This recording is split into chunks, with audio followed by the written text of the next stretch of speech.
मंडी parliament की बैठक हुई थी और मंडी पार्लियामेंट की बैठक में हमने जो विधानसभा क्षेत्र के ओपिनियन लीडर होते हैं, जो अपने विचार रखते हैं, हमारे कांग्रेस पार्टी के संगठन के पदाधिकारी, उनसे विस्तृत चर्चा की।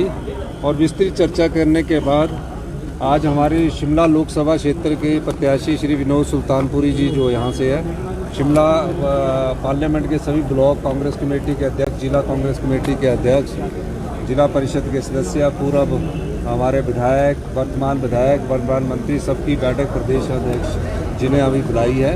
तो हमने उस बैठक में चर्चा करेंगे और चर्चा करने के बाद शिमला में, क्योंकि मंडी की रणनीति अलग होगी और शिमला की रणनीति अलग होगी, तो इस सिलसिले में इन बैठकों का दौर चल रहा है। हमारा ये मानना है कि 15 माह में हमारी सरकार ने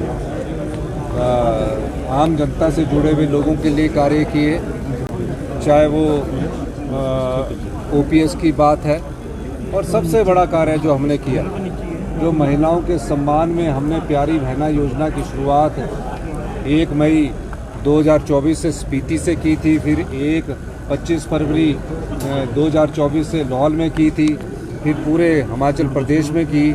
उसमें चुनाव आयोग ने जो हमें फॉर्म भरने की अनुमति दी, हम चुनाव आयोग का भी धन्यवाद करना चाहते हैं। और जो भारतीय जनता पार्टी पहले ओपीएस को रुकवाने की कोशिश की, राजस्थान में इनकी सरकार जैसे ही बनी, हमने पहली कैबिनेट में ओपीएस दिया, इन्होंने पहली कैबिनेट में राजस्थान की सरकार ने ओपीएस वापस लेने की नोटिफिकेशन की। हमने 1500 रुपया अपनी प्यारी बहनों को देने की बात की है। हमने कोई 15 लाख रुपया देने की बात नहीं की थी कि सबके खाते में 15 लाख रुपया जाएंगे। हमने 1500 रुपये देने की बात की है और 1500 रुपया लाहौल स्पीति की सारी बहनों के खातों में चला गया है। और 2,37,000 महिलाओं का, जिनको 1,000 रुपया पेंशन मिलती थी, उनके खाते में भी 1500 रुपया चला गया है।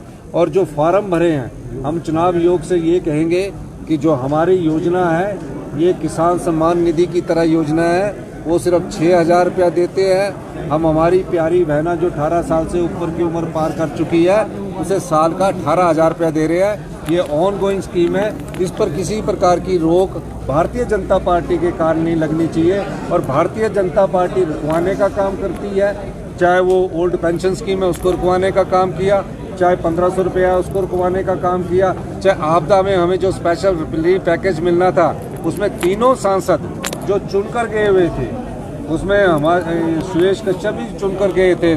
हम उनसे ये भी पूछना चाहते, जो तीनों सांसद चुनकर गए थे, कि स्पेशल रिलीफ पैकेज को रुकवाने का काम अगर किसी ने किया तो इन भारतीय जनता पार्टी ने किया।